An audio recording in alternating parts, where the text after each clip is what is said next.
Espirituais da nossa casa espírita nos inspirem para que a gente possa cometer o menor número de equívocos possível e, mais do que isso, que esse nosso encontro motive, dentro das ideias que a gente levantar, o aprofundamento das nossas reflexões, das nossas trocas de ideias, da busca pela fé raciocinada, o aprofundamento doutrinário e, em termos de espiritualidade de uma forma geral, que é a nossa meta na doutrina espírita, para que essa busca e esse aprofundamento repercuta no nosso crescimento intelecto-moral e efetivamente nos faça espíritos com mais paz, com mais tranquilidade, mais atuantes no programa divino.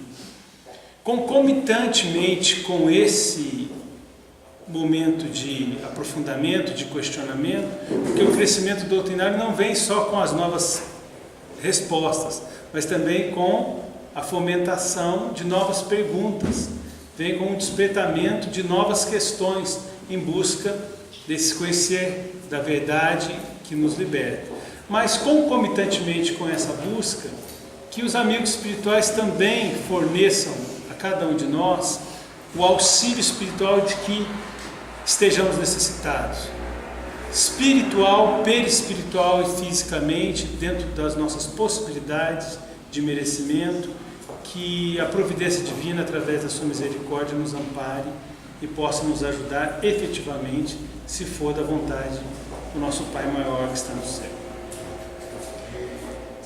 O Mestre Jesus tem uma colocação muito importante para todos nós, trabalhadores espíritas, candidatos ao trabalho espírita e interessados na espiritualidade. Brilhai a vossa luz, disse Jesus. Brilhai a vossa luz para que todos os que a vejam saibam qual é a boa e bela vontade de Deus. Uma outra passagem, ele diz: não se coloca a candeia debaixo do alqueire, mas sobre o candeeiro. Essa colocação ela é muito importante, porque Jesus está deixando claro que o nosso processo evolutivo, efetivo, intelecto-moral, é do interesse da providência divina. O Senhor quer que nós crescemos, Ele quer que nós possamos expandir nossas possibilidades, nossas potencialidades, para que nós sejamos instrumentos do trabalho dele mais eficientes, para que façamos mais quantitativamente e melhor, com maior qualidade, sem invadir essa área alheia. Mas como a seara é muito grande e como os trabalhos vão se desdobrando, quanto mais fizermos, mais teremos o que fazer, porque é assim que funciona o nosso crescimento espiritual. E ele espera isso de nós. E nós, como espíritas, somos portadores de um conhecimento que pouca gente no mundo tem. A doutrina espírita, indiscutivelmente, está na vanguarda do pensamento religioso do mundo. A doutrina espírita traz para nós uma proposta que ainda é difícil para nós, enquanto movimento, assimilarmos, que é essa harmonia entre as bases científicas, o corpo filosófico e as consequências religiosas. Tamanha a inovação, tamanho o avanço que ela representa para todos nós que ainda temos dificuldades, egressos de denominações tradicionais, que por muito tempo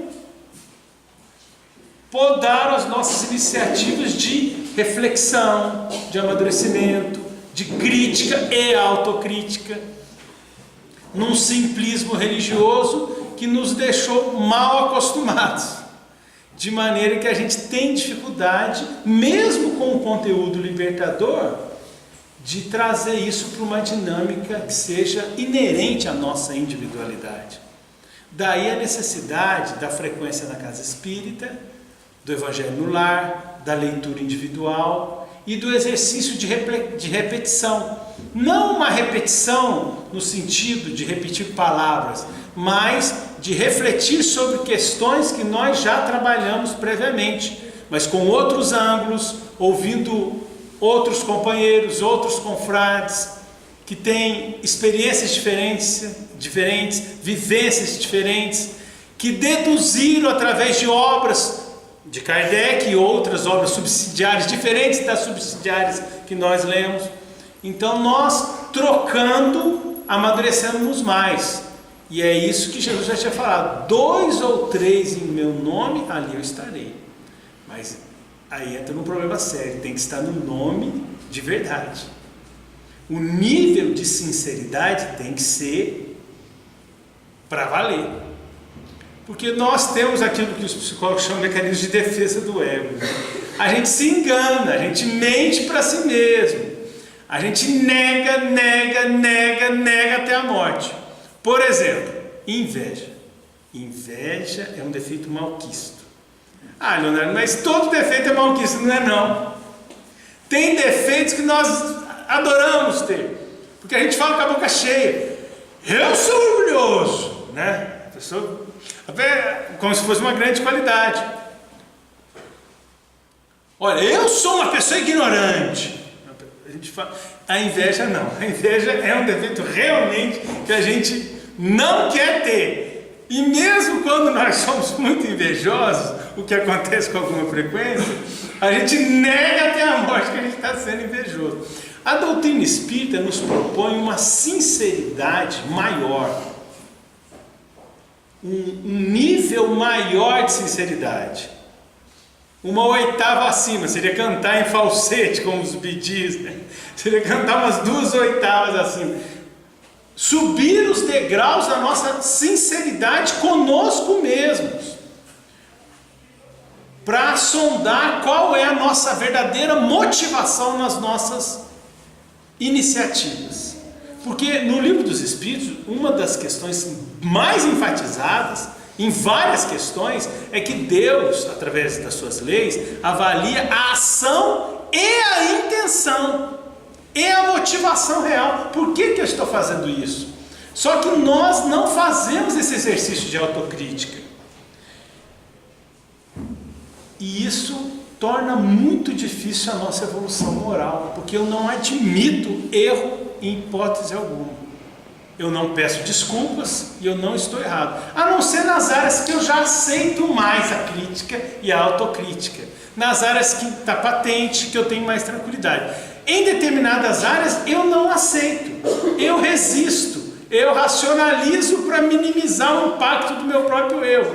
Ah, eu fiz, mas você não sabe o que ele fez comigo, né? E aí a outra pessoa fala assim: você fez foi pouco, eu faria pior. Aí a gente ri e fica contente, né? Porque o amigo faria pior, então eu sinto a minha consciência mais tranquilizada. Mas a gente está se enganando, porque a lei de Deus está inscrita na consciência, e o espírita tem um nível de esclarecimento do ponto de vista das leis universais da vida maior do que a média da população. Então nós não podemos usar o padrão médio de comportamento social como um padrão para nós, porque não vai colar.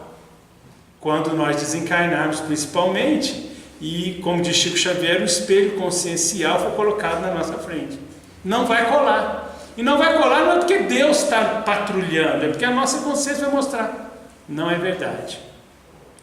Quando ocorre a emancipação da alma, e ela é total na desencarnação, é difícil a gente não perceber, ainda mais com os valores adquiridos. Então é necessário que a gente brilhe a nossa luz, que a gente evolua, que a gente cresça, que a gente encontre a autoiluminação, conforme Buda já preconizava lá atrás. A autoiluminação, e autoiluminando a gente ajude os irmãos concomitantemente, porque os processos são interdependentes, eles são simultâneos. Está no Evangelho de Mateus, se não me fala a memória, capítulo 5, que você constrói a cidade iluminada no alto da montanha, todos veem as luzes, é a candeia. Então, se eu crescer, é do interesse da providência divina, e é por isso que o amor cobre a multidão dos pecados, porque se eu posso trabalhar no bem, nas áreas produtivas, criativas da intelectualidade, da bondade, é interesse dos espíritos superiores, porque eles são bem interesseirozinhos no amor, eles são interesseiros no crescimento espiritual, na felicidade e na ampliação da felicidade para todos, da libertação espiritual. Então é do interesse dos mentores que eu cresça. Eles querem que eu cresça, porque eles não são invejosos. Eles fazem o bem incondicional. Eles fazem o amor pelo amor e pela felicidade de nos ver numa situação melhor. E porque percebem também que quando eu cresço, concomitantemente, a minha vizinhança espiritual cresce também. Então, às vezes eu tenho um acerto com o meu passado, mas eu tenho o potencial de produzir no campo do bem. Eles preferem me dar uma segunda oportunidade, porque o amor cobre a multidão dos pecados, porque o impacto de uma vida produtiva no campo do bem vai gerar direta e indiretamente benefício a outras pessoas, e aí eu ajudo mais e melhor, com mais intensidade, um número maior de pessoas. Mas antes disso eu tenho que me ajudar, eu tenho que brilhar a minha luz. E dentro da proposta espírita, o próprio Eliseu Rigonati, autor do Evangelho dos Humildes, o Orador Espírita, Evangelho das Recordações, entre outras obras, ele já dizia que a reunião do movimento espírita, assim como a própria doutrina espírita propriamente dita, ela tem dois objetivos básicos: esclarecer e consolar. Na verdade, um está correlacionado ao outro, porque na medida que eu me esclareço, eu me consolo, porque a lei é de amor, a lei é de progresso, o espírito não regride, ele não retroage, ele não tem como voltar atrás, com o perdão do pleonasmo, ele não tem como piorar sua condição, porque a memória espiritual é total, então ele está sempre avançando. Então eu me esclareço, eu me consolo, eu penso positivo, eu tenho mais força para vencer a melancolia, palavra utilizada inclusive no Evangelho segundo o Espiritismo. Eu tenho mais força para enfrentar minhas próprias frustrações na vida material, porque os meus objetivos transcendem muito os sucessos da vida material. Então eu consigo, eu persevero. Como diz Chico Xavier, feliz ou não, eu levanto a cabeça e caminho com dignidade, porque a minha consciência está em paz. Então, esse esclarecimento me consola e ajuda no consolo, porque não adianta a gente ficar o consolo pelo consolo. Quando Jesus prometeu que ele enviaria um consolador prometido, né? Um consolador, quando ele prometeu que ele enviaria um consolador, ele enviaria um consolador porque ele enviaria um esclarecedor. Porque ele disse: vos fará lembrar de tudo quanto eu vos tenho dito, que a gente ia esquecer, o que também subentende a reencarnação, porque vos fará lembrar seríamos os mesmos espíritos daquele tempo, e acrescentará outras coisas que por hora não podeis suportar, porque ele era mestre, ele era professor, então ele tinha um projeto pedagógico para o nosso aprendizado, para a nossa assimilação. Na época não ia dar. O que está no Livro dos Espíritos? Muita luz ofusca ao invés de iluminar. Então não é interessante fornecer um volume muito grande de informações a quem não tem condições, porque a assimilação vai ser baixa, vai minimizar o nível de assimilação. Então, esclarecer e consolar.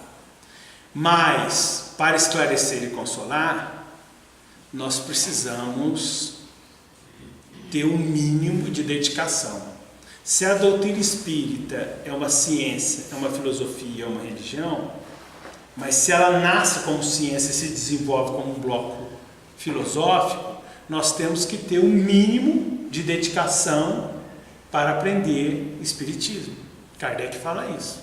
Como toda ciência, ninguém vai aprender por causa de uma semana ou alguns livros.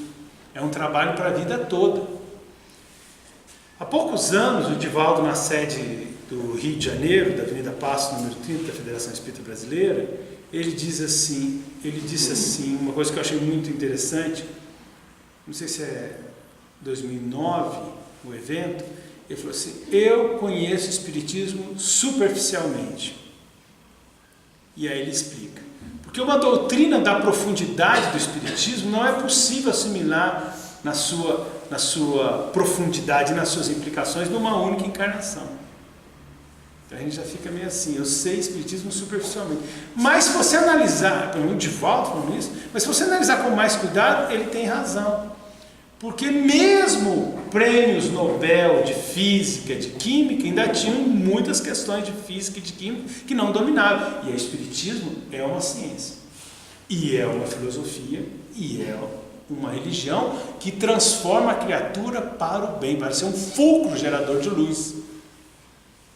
E isso não é tarefa simples. Mas nós não tratamos esse assunto com a seriedade que ele merecia, e merece. E por que não? Porque não está associado a ganho monetário. Essa seria a resposta mais simplista, mas muito aplicável. Porque na hora do aperto, nós fazemos o que for necessário no campo profissional. Na hora da dificuldade maior, eu sempre priorizo o meu trabalho material, o pão material. Mas o pão espiritual eu relevo a segundo plano. Daí o Mestre Jesus dizendo para a gente tomar cuidado. E ele fala do solo espinhoso na parábola do semeador. Porque o solo está preparado, ouve com alegria, brota a semente, desenvolve, mas os cuidados do mundo, os cuidados com o mundo, fazem-nos perder o foco das atividades primordiais, das prioritárias da nossa própria encarnação.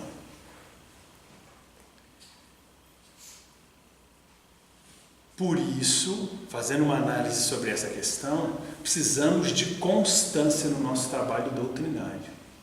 Precisamos de constância. Já diz Chico Xavier, começar é fácil, perseverar é difícil, concluir é para poucos. E Joana de Antes, falando com o Divaldo Pereira Franco, diz o seguinte, que o médium, assim como o trabalhador da parte doutrinária, que se desencumbe bem das suas tarefas doutrinárias, das suas tarefas na casa espírita, realiza 2 encarnações em uma.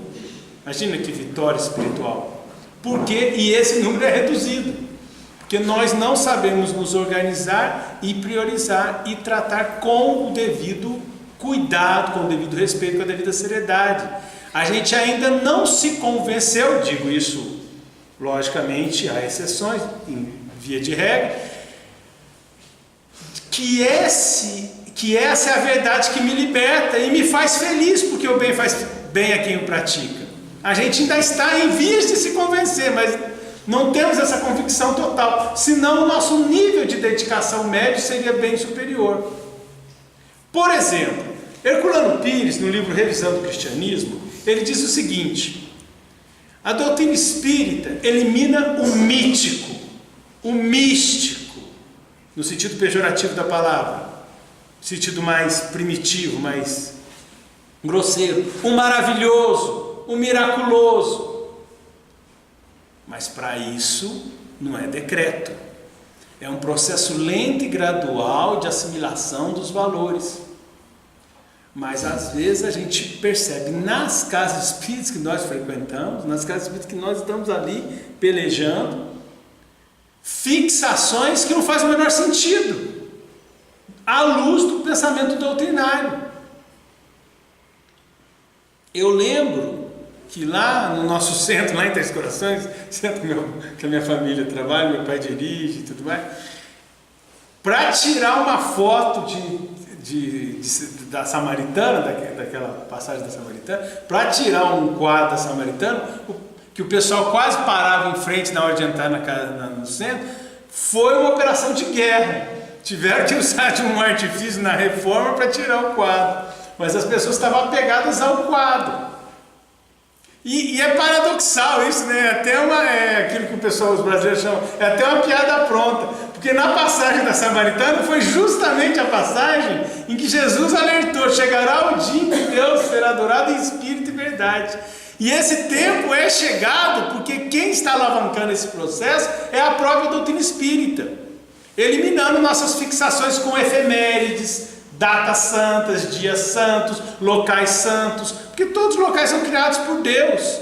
Então todos os locais são santos. Eles deixam de ser santos ou iluminados quando nós temos, pelo nosso livre-arbítrio, que é base da lei de Deus, uma atitude negativa perante a própria lei. Então nós criamos uma forma postiça de inferioridade circunstancial naquele ambiente. Mas aquilo também é obra de Deus, na essência. E vai ser higienizado, vai ser trabalhado. Mas circunstancialmente, pela nossa atitude, nós criamos aquele pequeno purgatório, aquele pequeno umbral, naquela região pela nossa inadvertência. E Deus permite, porque o livre-arbítrio é base da lei de Deus. E isso a gente faz até na casa espírita, quando nós não tomamos cuidado em relação aos valores fundamentais que nos reúnem. Então a identificação, a sinceridade, as metas que nós temos que ter para adquirir o conhecimento. Porque como é que eu vou vencer os mitos que foram lavagem cerebral na minha cabeça, nessa encarnação e em muitas outras? Eu preciso de esclarecimento. Eu preciso vencer pelo esclarecimento, pela força das ideias, como diz Kardec, pela força da evidência, pela lógica do pensamento, pelos fatos que se repetem, pela força da evidência dos fatos que se repetem. Então eu tenho que estudar fatos que realmente tenham solidez. E aí, passo a passo, eu vou deixando determinados hábitos e vou transformando, porque eu não vejo mais sentido em hábitos que não têm uma espiritualidade maior, perda de tempo. Então eu escolho o que é prioritário e relego a segundo plano aquilo que já passa a ser secundário ou até terciário. Perde o significado, perde a importância. E, adquirindo o senso de mortalidade, todo espírito consciente, e o espírita está dentro dessa busca, ele tenta aproveitar o seu tempo de todas as formas. O espírito responsável, a gente percebe isso claramente, por exemplo, na obra de André Luiz. O espírito responsável, ele busca cada vez mais aproveitar o tempo, não ter tempo perdido. Emmanuel também comenta muito sobre isso nos seus livros de mensagem. Então é fundamental que nós tenhamos esse cuidado. E para ter esse cuidado, a gente tem que separar o joio do trigo. Não há como fugir a essa regra. Nós temos que priorizar aquilo que é o melhor daquilo que é mais ou menos. Não dá. Se a gente for tentar ler todos os livros ditos espíritas que são veiculados no movimento, a gente tem que parar tudo e a gente vai viver 150 anos e não vai dar conta de ler. Então a questão do conhecimento doutrinário não é quem lê mais, é quem lê melhor. E ler melhor passa por selecionar as melhores obras. E isso já estava sendo alertado no Livro dos Médiuns por Erasto. Quando Erasto disse que é preferível rejeitar 10 verdades, o pessoal fala 99, né? Na verdade não é, pode conferir lá. É 10 verdades do que... Eu prefiro rejeitar 10 verdades do que aceitar uma única mentira, uma única teoria falsa. É muito interessante, né? Porque a gente fala isso, mas a gente não presta atenção. Mas será que é mesmo? Eu jogo 10 verdades fora para não pegar uma mentira? É porque eles estão pressupondo que o nosso cuidado na construção do nosso conhecimento doutrinário é tanto que nós vamos ser criteriosos ao admitir determinado conteúdo com a fé raciocinada na construção do nosso conhecimento. E se nós formos criteriosos, se nós tivermos esse cuidado, não vai ser a quantidade, vai ser a qualidade da informação. E aí é preferível saber menos, mas com mais segurança, com mais estrutura, do que ser erudito, no sentido de ter acesso à informação, de ter uma cultura geral, mas fazer confusão nesse conteúdo, ou tirar inferências erradas. Porque se você admite uma ideia certa e admite uma errada, e tenta correlacionar, você vai tirar deduções inevitavelmente equivocadas. Então é necessário andar mais devagar, mas com mais segurança. Com mais segurança para que a gente possa realmente crescer. Raul Teixeira, num vídeo que o pessoal pode encontrar no YouTube, uma série de programas que ele fez na Federação Espírita do Paraná, que viraram filmes, né, e virou livro, foi encadernado. Muito bons. Num deles, o pessoal vai achar, ele se chama Animismo e Mistificação. Procure, dá um pouquinho menos de 14 minutos, rapidinho o pessoal assiste. Dá 13h50 alguma coisa, pelo menos o que eu vi, né? Digamos, 14 minutos. Animismo e Mistificação. E ele faz uma análise muito interessante, porque nós temos essa tendência realmente de tudo aquilo que não tem boa qualidade na prática mediúnica, atribuir ao animismo, o que não tem nada a ver. Porque se você pegar o livro dos médiuns e ler do papel do médium nas comunicações, quando fala sobre o fenômeno da emancipação da alma, Kardec não usa a palavra anímica, que foi cunhada por outro pesquisador e depois divulgada principalmente por Aksakov, quando Aksakov vai dar uma resposta a von Hartmann, ou von Hartmann. Von Hartmann era um dos ícones que defendia, assim como Pierre Janet e outros alunos de Charcot, da Salpêtrière na época, que defendia que era tudo do inconsciente. E o Hartmann escreve um trabalho. E aí Aksakov, divergindo, porque ele tinha estudado o fenômeno mediúnico, escreve a famosa obra Animismo e Espiritismo. Muitos dizem que foi ele que criou a expressão animismo, na verdade não foi. A expressão já tinha sido utilizada por outros pesquisadores, mas ele foi o grande divulgador dela e fez um trabalho muito bom na refutação do trabalho do Hartmann. E realmente, se você pegar do papel do médium nas comunicações, um capítulo muito interessante, diz que quando tem um processo de emancipação da alma, o próprio espírito pode se manifestar, normalmente através de um transe sonambúlico ou estático. Gente, a gente lembra dos êxtases de Santa Teresa de Jesus ou Santa Teresa de Ávila. O êxtase é a emancipação da alma máxima. É quase uma desencarnação de tão livre. O camarada vê o mundo espiritual.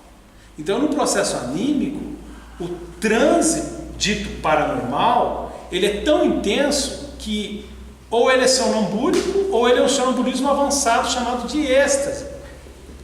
Então a pessoa expande, né? Alguns cunharam a expressão abalonamento, né? Porque a pessoa se sente inchar, porque o perispírito transcende os limites da epiderme, do corpo e muito. E aí o fenômeno é autêntico e ele tem acesso a conteúdos da própria memória que na vigília do corpo físico ele tem dificuldade de acessar. Então o fenômeno é autêntico, é um fenômeno paranormal autêntico. Claro que para fins de mediunidade, numa reunião mediúnica, se ele se manifestar, o dirigente com duas, com três reuniões, prestando atenção, ele vai perceber por algumas repetições, por algumas características, também através da opinião de outras pessoas que possam ter uma percepção do fenômeno, aqueles que têm uma evidência legítima. Então, mas é um fenômeno real. Não tem nada a ver com autossugestão, não tem nada a ver com mistificação do próprio encarnado. O que a gente observa? É que o fenômeno de mediunidade intuitiva e de percepção espiritual faz com que as pessoas achem que tudo é normal. Então a gente vê algumas manifestações mediúnicas na casa espíritas risíveis e tidas como orientação de mentor espiritual. É um absurdo. Então desencarna uma pessoa que trabalhou na casa espírita. Ele era um trabalhador comum, desencarnou há pouco tempo, virou mentor da casa, virou mentor espiritual. Aí fala banalidades, pede para cantar música. Mas que mentor é esse, meu Deus do céu? E as pessoas se emocionam, se impactam, ou numa espécie de uma catarse, num problema psicológico, a pessoa quer acreditar que são hábitos que nós trazemos de outras denominações religiosas. A gente está vendo isso todo dia na televisão. A pessoa chega, tem aquele clima, há uma predisposição, há uma sugestão dos líderes religiosos, a pessoa quer se emocionar, há todo um envolvimento, aquela coisa, a própria música induz, aquilo é bem visto pelos outros confrades, e não há nenhum tipo de avaliação crítica do conteúdo. E muitas vezes o dirigente fomenta esse tipo de atitude. Não, isso não é doutrina espírita. Isso não é trabalho espírita. O trabalho espírita é para nos tirar da ilusão, não para nos encaminhar à ilusão. Como pessoas lúcidas, nós temos que sair da ilusão. Algumas pessoas acham que o espírita é um homem alienado ou uma mulher alienada. Não, o espírita é um homem lúcido. É uma criatura com os pés no chão, que encara a realidade de frente, que sabe dos seus problemas e das suas obrigações perante a vida material, e que sabe das suas responsabilidades perante a vida espiritual, e não brinca com essas responsabilidades porque está ciente delas. Assume com alegria, não quer dizer que a pessoa vai ser sorumbática, vai ser carrancuda, mas entende que nós não somos culpados, mas ainda não somos apóstolos, e nós somos espíritos responsáveis, e nós temos que assumir as nossas responsabilidades, até porque se a gente não assumir, nós estaremos sujeitos a elas do mesmo jeito. Nós não fugiremos da lei de causa e efeito, da lei de justiça, amor e caridade, da lei de ação e reação, como diria André Luiz.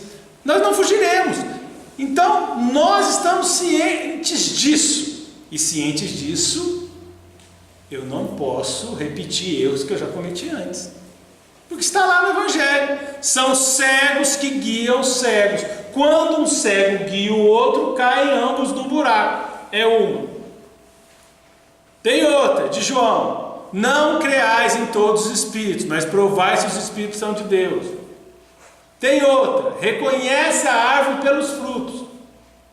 Tem mentor que se manifesta na casa para dar palpite. Como é que faz, como é que deixa de fazer, quem fica na direção, como é que nós vamos mudar o estatuto.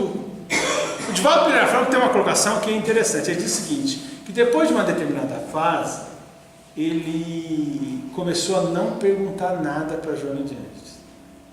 Ele falou assim, ela é minha mentora, ela tem essa tarefa, se ela achar que eu preciso, ela vem, eu tenho mediunidade, ela vem e me orienta. Então eu comecei a não perguntar nada, porque eu vi que uma série de questões são desafios para mim, não adianta eu transferir para ela a responsabilidade. Você imagina se o Divaldo toda hora que chegasse falasse assim, meu Deus, como é que eu vou pagar a conta da água na mansão do caminho esse mês? Joana, me explica. É um desafio para ele, não é para ela, ela está desencarnada. Segundo o Divaldo, daqui a um tempo ela vai voltar, e aí ela vai ter os desafios da vida material. Nós não podemos transferir a responsabilidade. Por que são desafios para nós? Para um dia a gente ser mentor. Porque do lado de lá teremos outros desafios. Uma vez o Emmanuel chegou para o Chico e falou assim, olha Chico, depois de você desencarnar, eu vou reencarnar. Aí o Chico falou assim, aí você vai ver como é que é difícil trabalhar aqui, meu irmão. E o Emmanuel falou assim, você vai ver como é que é difícil tentar orientar os encarnados de cá.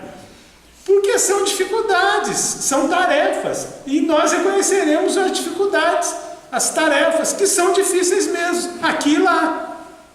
Então o Divaldo não leva problemas, ele diz isso, não leva problemas para o mentor, mas não tem que levar mesmo.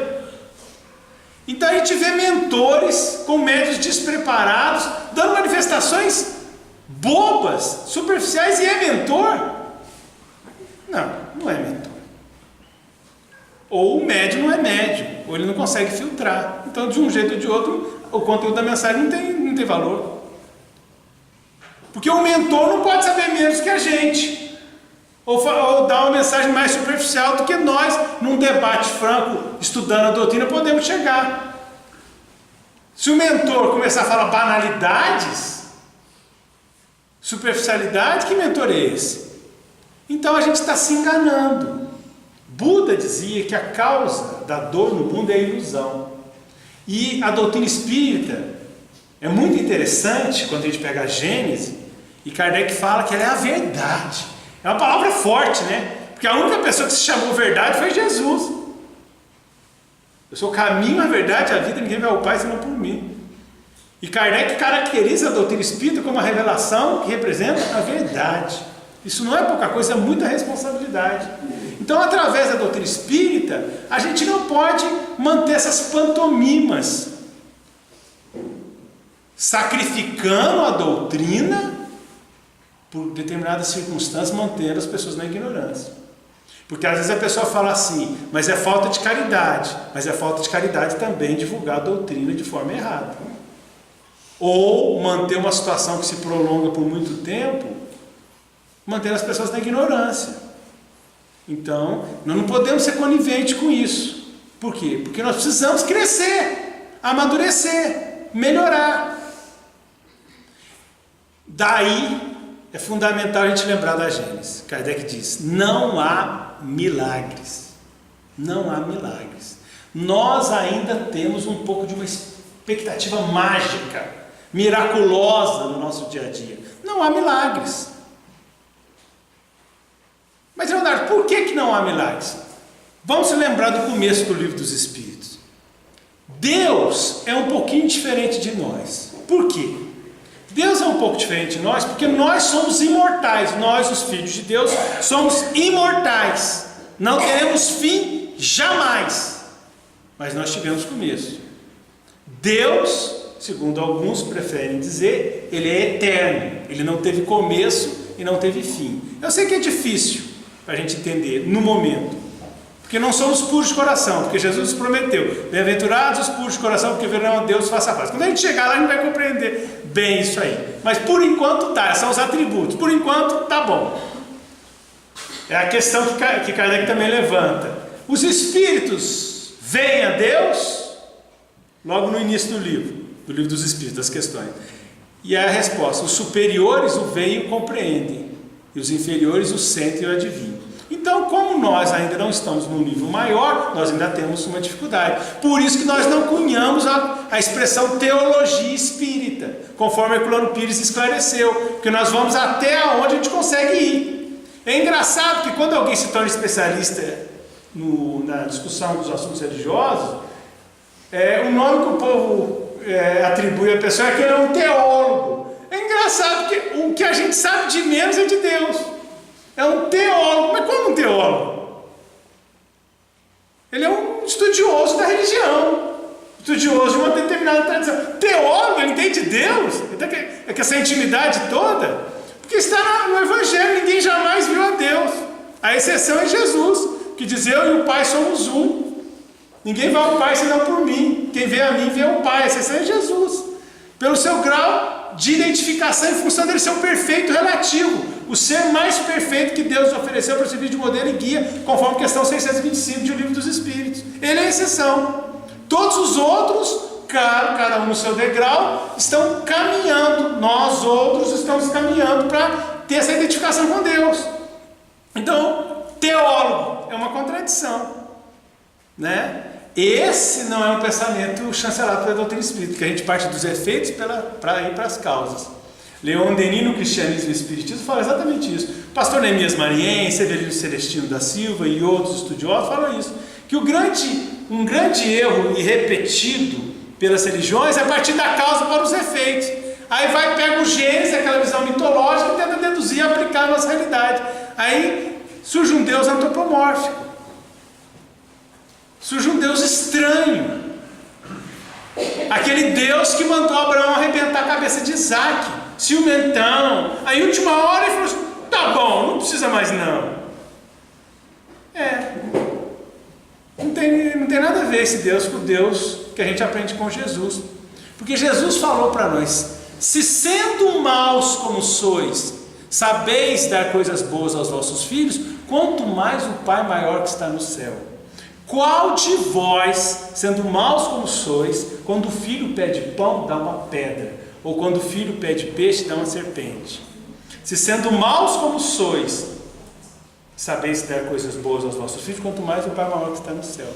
E João Evangelista disse: ele sabia o que havia no coração do homem. Então a gente tem que partir do efeito para a causa, e não o contrário. Então não há milagres. Não há milagres. E não havendo milagres, nós temos que ter uma visão racional. Então Deus sempre existiu e Ele é perfeito. Ele é perfeito. no perfeito absoluto. Jesus é o perfeito relativo, ele é o perfeito absoluto. Então as leis que ele criou são perfeitas, por isso elas não precisam de derrogação, de anulação, de medida provisória. A constituição divina do universo, não é só da Terra e do sistema solar, é perfeita, então ele não precisa mudar a lei. Quando acontece algo aparentemente extraordinário, não deixa de ser ordinário, é que eu não conheço a lei em todas as suas implicações. Então a lei já é perfeita. Mas por que a gente está melhorando, né? Porque estamos compreendendo mais a lei. Por que a nossa visão está mudando? Porque com o passar das reencarnações, a nossa inteligência expandindo, a nossa bondade aumentando, a nossa sensibilidade melhorando, a gente compreende mais as leis. Então se ele é sempre perfeito, e Jesus diz: sede perfeitos como o vosso Pai Celestial é perfeito. Então se ele é perfeito, a lei de Deus é perfeita, é o reflexo dele. E aí ela é imutável, por isso que é um dos atributos de Deus, a imutabilidade. E da lei também, por consequência. E aí nós, com o passar do tempo, buscamos o quê? A harmonização com as leis de Deus. Com o passar do tempo, vamos nos harmonizando, porque vamos encontrando a lei, vamos crescendo, vamos sendo escovados moralmente pelas reencarnações e vamos crescendo. Muito bem, mas aí a pessoa pergunta, que é uma pergunta super pertinente: mas se não há milagres, como entender os fenômenos ditos paranormais, os feitos paranormais da vida de Jesus? Como? Entendendo aquilo que Kardec explica na Gênesis, que os corpos físicos não têm diferença significativa. Todos os nossos corpos são feitos da matéria que ocupa o planeta. Só que os perispíritos não. O perispírito é formado através da atração que o espírito exerce em relação aos componentes semimateriais do orbe em que aquele espírito vai reencarnar. Então, quando Jesus nasceu na Terra, ele auriu da atmosfera da Terra aquilo que havia de mais elevado do ponto de vista fluídico para constituir o seu perispírito. Mas o seu corpo, conforme Allan Kardec explica, era um corpo igual ao nosso. E é o próprio Jesus que diz: Deus faz nascer o sol sobre bons e maus e cair a chuva sobre justos e injustos. O processo reencarnatório é o mesmo para todos. Só que como o perispírito dele era o mais elevado, e aí até Kardec fala, o vínculo fluídico entre o perispírito e o corpo devia ser o mínimo necessário, porque ele não vitalizava os vínculos por uma fixação com a matéria, como acontece conosco. Ele tinha facilmente a emancipação da alma, ele saía do corpo, ele conversava com os espíritos. Se ele quisesse sair do corpo, se ele quisesse vir, se ele quisesse conversar com os espíritos encarnados, ele teria isso com facilidade. Não há registro que Jesus estava resfriado, né? Não há registro que Jesus estava tossindo o dia inteiro. Não, hoje está difícil eu pregar aqui que eu estou tossindo, porque a perfeição do seu perispírito vai plasmar um corpo perfeito. Um corpo harmonioso, então um corpo saudável. E aí, entendendo essa realidade, a gente entende uma série de passagens de Jesus. Seria o caso da gente perguntar: mas então Jesus era médium?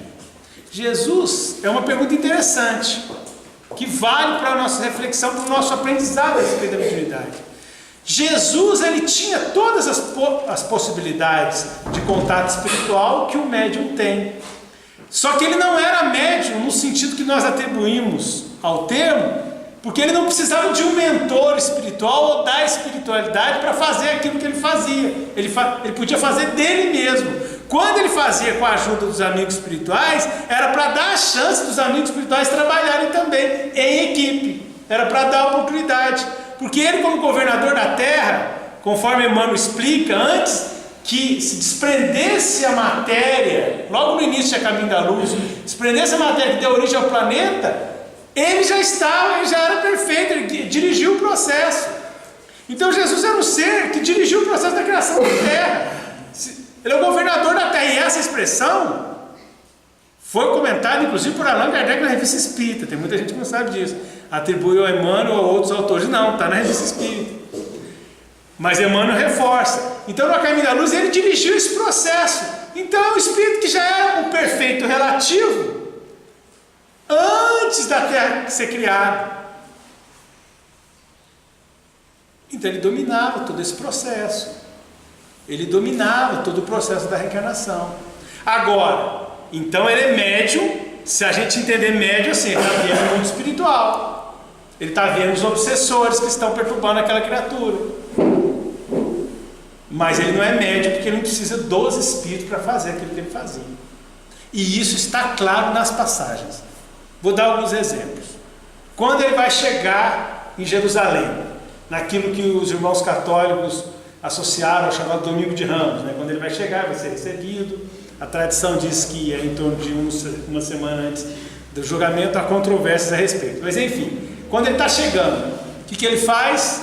Ele fala assim: vão atrás daquele monte, que há um burrinho ali, e o Senhor precisa do burrinho. Peça emprestado, diz que o Senhor depois devolve. Claro, Jesus tinha N mecanismos para saber que o burro estava ali. Ele tinha 1 milhão de mecanismos para saber isso. Mas o mais simples é ele desdobrou, foi lá e viu. Ou ele conversou com uma entidade que informou que tinha. Né? Vamos pensar no mais simples. Ele desdobrou e foi lá, emancipação da alma. Questão associada aos passes, ao magnetismo curador, que também é chamada fluidoterapia, que envolve os passes, basicamente os passes e a água fluidificada ou magnetizada.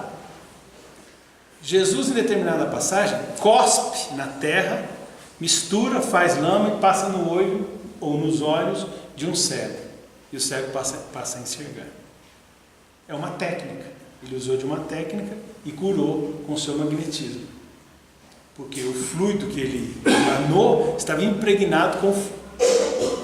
A saliva que ele exteriorizou estava impregnado com o fluido superior e curativo que ele tinha. Em função da evolução espiritual dele, que fazia com que o perispírito dele tivesse fluidos do mais elevado nível. Daí uma transfusão magnética dele seria super impactante do ponto de vista curativo. Uma outra passagem que é semelhante a essa é da mulher hemorroísta, que é uma passagem fantástica. Porque, claro que Jesus sabia, né? Jesus sabia de tudo. Como diz João Evangelista, ele sabia o que havia no coração do homem, ele sabia de tudo, mas ele ficou ali deixando ela tomar a iniciativa. Várias vezes a pessoa pede alguma coisa e fala: o que queres que eu faça? Mas ela estava tão determinada. Ela falou: se eu tocar na veste de Jesus, eu ficarei curado. Se eu tocar na roupa. Talvez intuitivamente, talvez inconscientemente, ela sabia que a roupa de Jesus estaria impregnada com os frutos superiores dele. E na hora que ela tocou a roupa, ela ficou curada. Engraçado que devia ter muito doente ali. E naquele empurra, ninguém ficou curado. Mas ela estava com a predisposição, com a sintonia.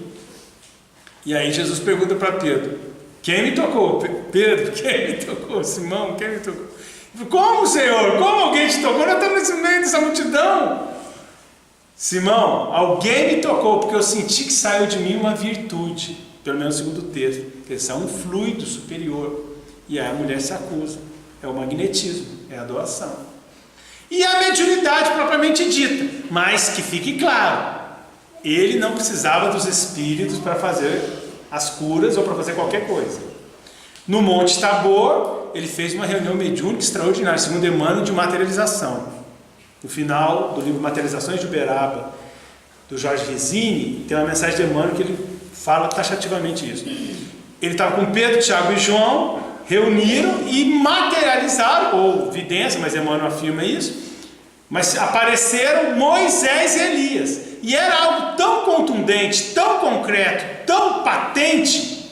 Não adianta um malabarismo teológico tentar correr para lá, correr para cá. O texto é muito contundente, a não ser que a gente rejeite o texto como um todo. Né? Se rejeitar o texto como um todo, mas o texto é muito contundente. Que Pedro pergunta: Senhor, o Senhor quer que a gente construa tendas para que Moisés e Elias passem a noite conosco? Eram figuras físicas que estavam ali. E ele, Pedro, Tiago e João, além de serem apóstolos que estavam um pouquinho à frente dos outros, Emmanuel comenta sobre isso, no nível de discernimento, comprometimento, nem todos estavam exatamente no mesmo patamar, eram médiuns de efeitos físicos. Então poderiam fornecer, ajudar, porque Jesus sempre, ele não precisava, mas Jesus sempre contava e utilizava o apoio dos companheiros. E aí tem aquela reunião mediúnica fantástica. O que é espinho de peixe na garganta, como diria o pastor Neemias Maria, daqueles que nos combatem, ou o próprio Divaldo também fala isso, por conversar com os mortos, porque Jesus conversou com os mortos. Moisés e Elias estavam mortinhos da silva, fisicamente, mas estavam vivos. A imortalidade da alma. E Jesus conversou com os mortos. E ele desceu, e o registro é bem simbólico nesse sentido. Ele desceu e aí ele encontra aquele pai que tinha pedido para os discípulos curar o filho, que ora caía no fogo, ora caía na água, e os discípulos não puderam curar. E Jesus fala: traga-me aqui o menino. Eles trouxeram, ele falou: o espírito imundo sai dele. O menino tem uma crise convulsiva, o espírito saiu e ele entrega o filho para o pai curado. Aí os apóstolos constrangidos, levemente constrangidos, agastados, perguntam para Jesus: por que tu conseguiste e nós não? Os apóstolos tinham bastante intimidade com Jesus, porque para falar assim com Jesus: por que tu conseguiste, e nós não? Porque para esta casta de espíritos é necessário jejum e oração. Olha só, é uma reunião mediúnica de desobsessão. E uma reunião mediúnica de desobsessão, quanto pior o espírito, maior é a necessidade do preparo do grupo ali reunido. Então não é para brincar de copo, não é para ter esses mentores malucos que aparecem falando um monte de besteira, esses médiuns mal preparados. Porque antes de ter desenvolvimento mediúnico, é necessário ter desenvolvimento moral. Esse é um ponto muito importante. Emmanuel, no livro Roteiro, fala: não há médium bom sem homem bom. E quando uma confreira de São Paulo, que criou o Centro Espírita Perseverança, que é um centro muito grande, chegou para ele e disse: Chico, eu vou fundar um Centro Espírita em São Paulo, que recomendação você me faz? Minha filha, não faz intercâmbio não. Começa só com as palestras, estudos evangélicos, grupos de estudo, demora no mínimo 3 anos, na hora que as barreiras vibratórias, a harmonia do grupo tiver, aí você começa com os estudos lento e gradualmente. Era a recomendação do Chico. Por quê? Porque nós queremos o intercâmbio, mas nós não queremos a sintonia, e nós não queremos desenvolver a transformação moral que vai dar para nós a autoridade para conversar com as entidades. Então nós precisamos saber o que nós queremos.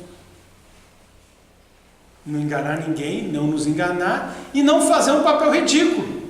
Precisamos estudar com profundidade para fazer um trabalho sério em todas as tarefas da casa espírita. Por exemplo, na evangelização.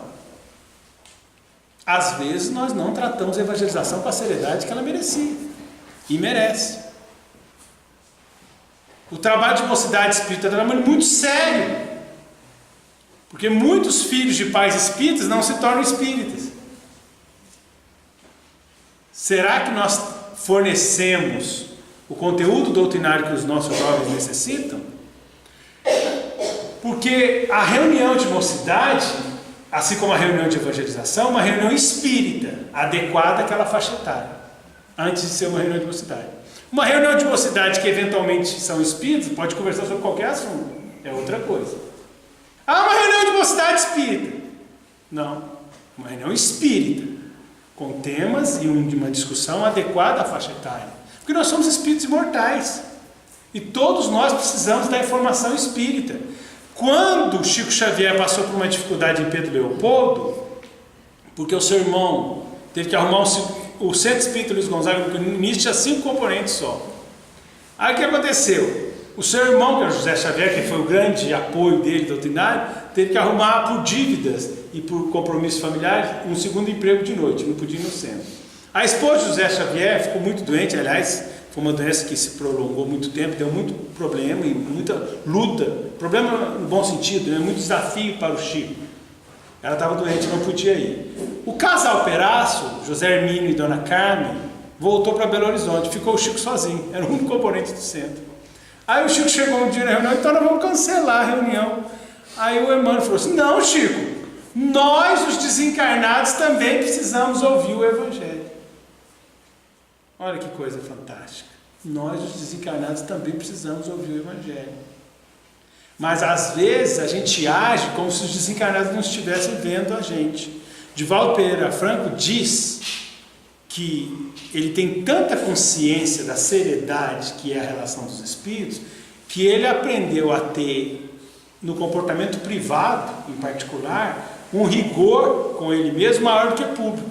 Porque público a gente já tem, porque o povo já está vendo a gente, mas em privado não, em particular não. Então ele, como ele sabe que os espíritos estão vendo, e ele percebe isso, ele passou a ser mais rigoroso com ele mesmo quando ele está sozinho do que quando ele está em público, o que é um ensinamento muito importante para nós. Então a doutrina é uma doutrina de libertação de consciências, mas ela vai libertar a minha consciência se eu deixar e se eu trabalhar para isso. Daí eu começo a ver que não há milagres, que a lei existe, mas que eu preciso me harmonizar com as leis. E o primeiro passo é ser lúcido, é ser claro, é ser sincero e trabalhar para que eu entenda essas leis e aplique elas a mim mesmo. É a questão 919, que a gente lembra da resposta, mas não lembra da pergunta. Um sábio da antiguidade já vos disse: conhece a ti mesmo, é a resposta. Mas qual é a pergunta? Qual o meio prático mais eficaz para melhorar na vida e resistir aos arrastamentos do mal? Ou seja, o autoconhecimento não é o fim em si mesmo, é o meio por uma tarefa maior. Então, claro, se eu me autoconheço, já é uma conquista, sem dúvida, mas não é a tarefa concluída, é um meio para algo maior. Porque eu falo assim: eu me autoconheço, eu sou muito vaidoso, muito egoísta e muito maldoso. Alguns psicólogos até comentam isso. A identificação de defeitos e a aceitação de defeitos por parte de vários pacientes de consultórios psicológicos não faz com que eles se decidam pela melhoria. Então nós temos que identificar nossas falhas. Para quê? Para o objetivo maior, que é estar comprometido com a melhoria do nosso comportamento, para sermos felizes, porque Deus colocou em todos nós uma sementinha, uma busca intrínseca ao ser imortal, que é a busca pela felicidade. Então, é tentar ser hoje melhor do que ontem, amanhã melhor do que hoje, é fazer o bem, porque o bem faz bem a quem eu pratico e eu quero ser feliz, libertando a minha consciência. Só que para isso eu preciso me conscientizar. Eu preciso ter uma noção clara. Eu não posso ter uma esperança vaga na ressurreição. Isso não vai fazer com que eu exerça uma renúncia maior das minhas más inclinações. Na medida em que eu tenho certeza da imortalidade da alma, aí eu me empenho. Por isso que reconhece o verdadeiro espírita, assim como o verdadeiro cristão, pela sua transformação moral e pelos esforços que faz para domar suas más inclinações, porque ele está tão consciente de que aquilo é prioridade para a vida dele, que ele se dedica, ele se empenha, ele prioriza, ele foca. E isso Jesus também falou: guardai o vosso tesouro onde as traças não corroem e os ladrões não roubam. Aonde estiver o vosso tesouro, aí estará o vosso coração. Então, na questão mediúnica é muito sério. Existe o mediunato, a missão mediúnica. Existe o médio ostensivo. Existe a pessoa que só tem a percepção. E não é só a questão de quem é médium e quem não é médium, mas quem conduz bem a mediunidade que tem. Porque vários médiuns começaram muito bem e terminaram muito mal. Há vários casos na história do Espiritismo. As irmãs Fox, por exemplo. A Otília Diogo, do próprio caso Materializações de Uberaba, e muitos outros exemplos de médios que começaram bem e terminaram mal. Então, começar uma tarefa não quer dizer que a gente vai concluir. O povo fala: fogo de palha, a perseverança, a consistência, a resistência às frustrações, a resiliência. Tudo isso é muito importante. Qual o primeiro e geral benefício do estudo da mediunidade ou do próprio fenômeno mediúnico? É a certeza da imortalidade da alma. Porque a certeza da imortalidade da alma é a maior conquista que o espírito pode adquirir, porque amplia os seus horizontes, quebra os paradigmas. Hoje, por exemplo, um grande companheiro espírita desencarnou, nosso confrade Salvador Gentili, tradutor das obras de Kardec. E viveu uma vida relativamente longa, 91 anos. Mas por mais longa que seja a vida física, ela sempre será curta. Sempre será muito curta. Então os valores do espírito devem ser prioritários na nossa vida, sem relegar segundo plano a matéria, porque a matéria é importante, senão Deus não teria criado, mas não é a tarefa prioritária. Estamos aqui para cumprir com as obrigações materiais em função de um objetivo maior, que é o espírito. Isso não sou eu que estou falando, é Jesus. Procurar em primeiro lugar o reino dos céus e tudo mais lhe será dado por acréscimo. Porque você naturalmente vai ser uma pessoa mais disciplinada, vai cumprir com as suas obrigações, vai ser mais equilibrado, vai desperdiçar menos tempo. Então, seriedade não significa que não vamos ser carrancudos e que a gente não possa ser feliz e alegre. Paulo diz: regozijai-vos sempre. Paulo era alegre. E ele ainda fala: aprendi uma coisa, não ir mais ter convosco em tristeza. Então quando ele estava triste, ele não procurava o contato. Vale para escrever e-mail, viu, gente? Vale para mandar e-mail na mídia. E quando você está triste, quando você está irritado, vai, né? No e-mail, no WhatsApp, então segura um pouquinho, lê uma mensagem, faz uma prece. Não telefona. O apóstolo Paulo já aprendeu isso 2000 anos atrás, dos twitters dele lá. Aprendi uma coisa, não ir mais ter convosco em tristeza, regozijai-vos sempre. Olha só que coisa fantástica. Então, aprender a não levar os nossos problemas dentro do possível, a não ser que eu esteja muito necessitado do auxílio. Chico Xavier dizia que o trabalhador espírita vai lá dentro, chora, lava o rosto, depois vem atender os necessitados. Então é essa consciência do esclarecimento doutrinário, porque nós podemos não ver, mas estamos rodeados. Questão 459 do Livro dos Espíritos.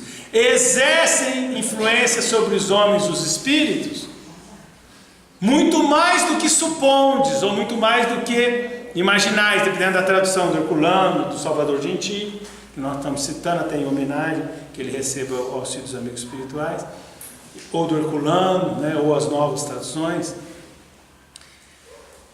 Albertina Seco, do Centro Espírita Leão Denis, entre outros. Exerce influência os espíritos sobre os homens muito mais do que imaginais, frequentemente são eles que vos dirigem. E novamente é um desdobramento daquilo que está no Novo Testamento, quando Paulo diz que em tudo que fazemos há uma nuvem de testemunhas. Mas há determinadas atitudes na casa espírita que parece que a pessoa não acredita nisso. Aí a gente fica assim: mas será que fulano é espírita mesmo? E eu me pego a perguntar o seguinte: a questão do mito, do místico, do mágico, do ritual e das imagens. Porque eu me pego a perguntar,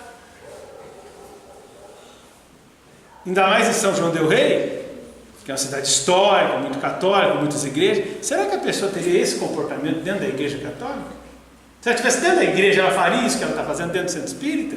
Ou é porque não tem nenhuma imagem, Jesus não está sangrando, não tem nenhuma cortina roxa, aí a pessoa se sente à vontade para ter uma atitude irresponsável dentro da casa espírita?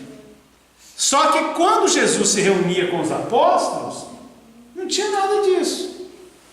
Na casa de Marta e Maria, Lázaro, no cenáculo, na casa de Pedro, em Cafarnaum, com a sua mãe em Nazaré. Quando ele visitou, ele não tinha nada, e ele estava em comunhão, porque a religiosidade é uma atitude. Então nós vamos tornar a nossa casa uma casa de Jesus, de fato, pelo que nós colocamos dentro dela na nossa atitude. Vale para o nosso lar, para a nossa família, vale para a casa espírita. Então a sintonia, a busca, a sinceridade, para que a gente realmente tenha um ambiente em que os amigos espirituais, por sintonia, possam nos beneficiar, até para que a gente seja beneficiado, até por interesse pessoal. É interessante que a gente tenha o mínimo de respeito, o mínimo de seriedade, para que o conhecimento venha, mas para que a sintonia também chegue e o auxílio espiritual advenha. Não porque a gente está focado só na cura, mas porque a gente entende a seriedade do evento, a seriedade do compromisso. Porque é paradoxal, eu vejo alguns médicos dizer assim: porque o doutor Bezerra de Menezes está ali, Dá vontade de falar assim, mas você não fica com vergonha desse comportamento que o doutor Bezerra de Menezes ali? Eu ficaria envergonhado. Para fazer besteira, eu preferia que só tivesse obsessões mesmo, porque aí eu já estou fazendo besteira. Então, os meus obsessores já me acompanham, já sabem. Eles já me ajudam a fazer. E eu não fico envergonhado. Agora, se falarem para mim, o nosso mentor, ó, nós estamos recebendo a visita do apóstolo Paulo. Eu falo, nossa Senhora, o que eu faço agora? Porque eu fico envergonhado.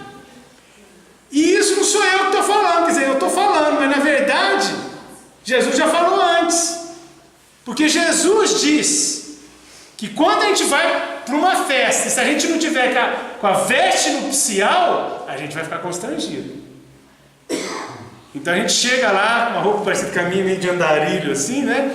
E aí tá todo mundo com aquela beca muito bonita, né? Todo mundo traje a rigor. Então você não está adequado. O que Jesus quis dizer com isso? Lógico que Jesus não estava preocupado com as roupas. Jesus quis dizer que às vezes a pessoa quer ir para um mundo espiritual superior sem ter a superioridade. Ela vai ficar constrangida, ela vai ficar envergonhada a cada instante, porque ela não está naquele nível natural. Então eu acho engraçado, porque às vezes as casas espíritas disputam o mentor. Ah, porque o nosso mentor é Teresa de Ávila. A outra casa fala, o nosso é Francisco de Assis. Porque aí disputa o mentor, né? É engraçado que só não disputam Kardec e Jesus, porque eu acho que o pessoal percebe que é um pouco demais, né? Não, o mentor da nossa casa é Kardec. Lá Kardec manifesta, está sempre. Se bem que se procurar acaba achando. Mas. E Jesus, também, Centro Espírita, Jesus de Nazaré. Ninguém. Bom, isso eu ainda não vi, mas estou esperando, daqui a pouco aparece. Ninguém falar que Jesus é o mentor da casa. Porque ele tem que governar o planeta, como é que ele vai ficar governando um centro? Ele coloca um secretário dele, de boa qualidade. Então, gente, não é o nome que a gente coloca na casa. Não é o nome, a gente está repetindo a devoção aos santos. A gente disputa mentores. Divaldo Pereira Franco diz que quando ele não sabia que Joana de Anjos era mentora dele, ele conheceu uma senhora e ele era muito encanado, ele tinha um complexo de inferioridade por não ter mentor, ele era um médico e não tinha mentor. E aí ela falou assim, ele encontrou com ela, ele fala isso em Terceira Visão, antigo Terceira Visão de 87, entrevista com o Gasparino, Luiz Antônio Gasparino, desencarnou há pouco tempo, que na época ainda era espírita, ele deixou o movimento em 89. Estou falando isso porque às vezes o pessoal quer acessar e consegue acessar o vídeo, que é muito bom a entrevista. E aí ele disse o seguinte, ela falou assim, qual que é o seu guia espiritual, Divaldo? Ele falou assim, meu irmão, vai ver que eu sou desguiado, porque até hoje eu não sei quem é o meu guia espiritual. Aí a senhora falou assim, pois os meus guias são São Francisco de Assis, Santa Rita dos Impossíveis e as 11.000 Virgens. A Divaldo falou, eu fiquei tão humilhado, porque ela tinha tanto guia, eu não tinha nenhum. Aí quando apareceu a entidade, que era Joana de Anjos, mas não tinha se revelado para ele comentou assim, minha irmã, você vê essa senhora que me parece tão arrumada da mente, tem tantos guias, e eu que até estou me esforçando, não tenho nenhum. Aí a Joana de Anjos, não sei se brincando, acho que brincando, né? Respondeu para ele assim, Divaldo, quanto mais complicada a pessoa, maior número de guias necessita. Se você não tem nenhum, significa que você está indo mais ou menos, então vai melhor.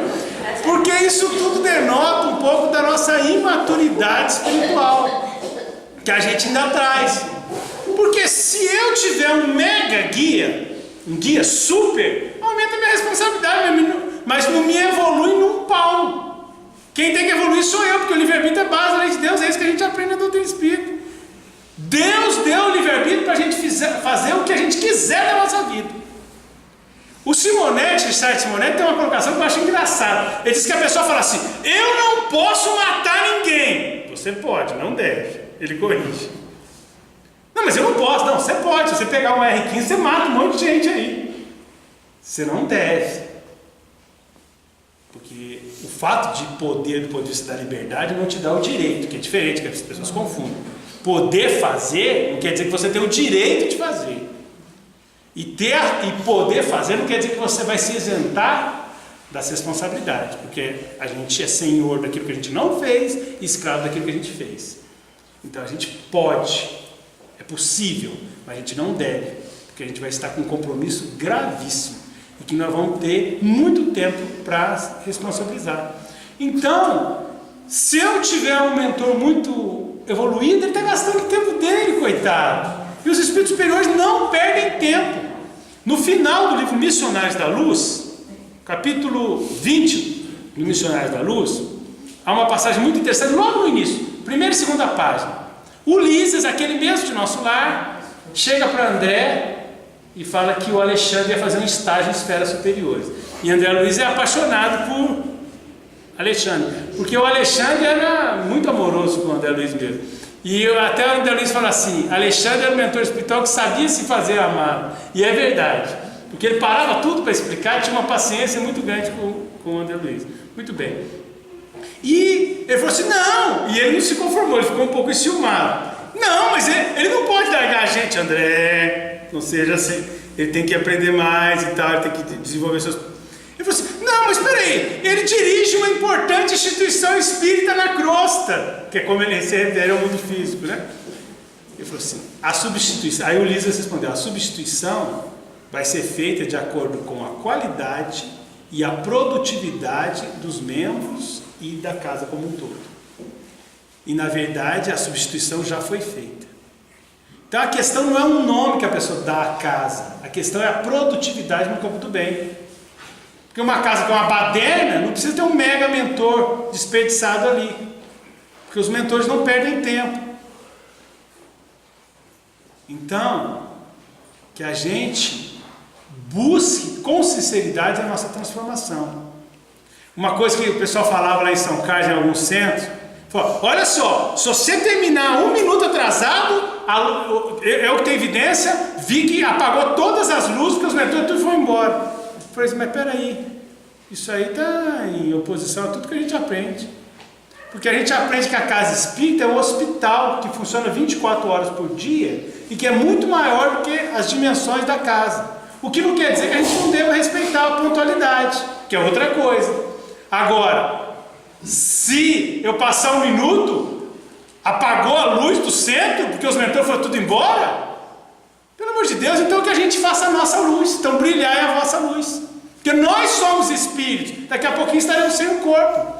Então se eu estiver sozinho, sem espírito nenhum me vigiando, que eu vibre o amor, que eu pense no bem, que eu pense no que é bom, útil e verdadeiro. O que não quer dizer que eu não tenho que ser pontual, mas o centro espírita é um hospital da alma. Agora é claro, uma entidade que está vinculada e que tem um horário, ela pode sair, mas não quer dizer que não ficam outras entidades na casa. E se não ficar entidade nenhuma, nós podemos ficar, porque nós encarnados também somos espíritos, se a gente estiver predisposto ao trabalho no bem.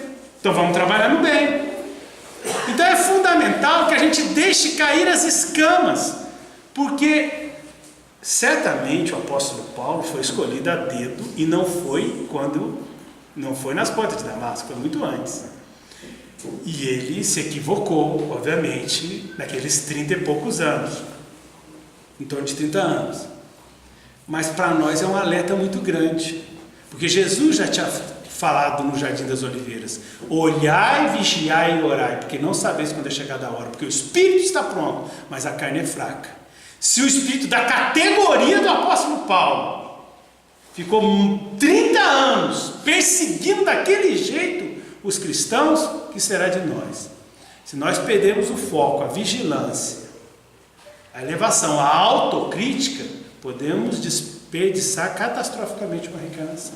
E é um fato, não é para demorizar, é para a gente procurar uma elevação, olhar para dentro de nós, procurar conhecer a verdade para que a verdade nos liberte.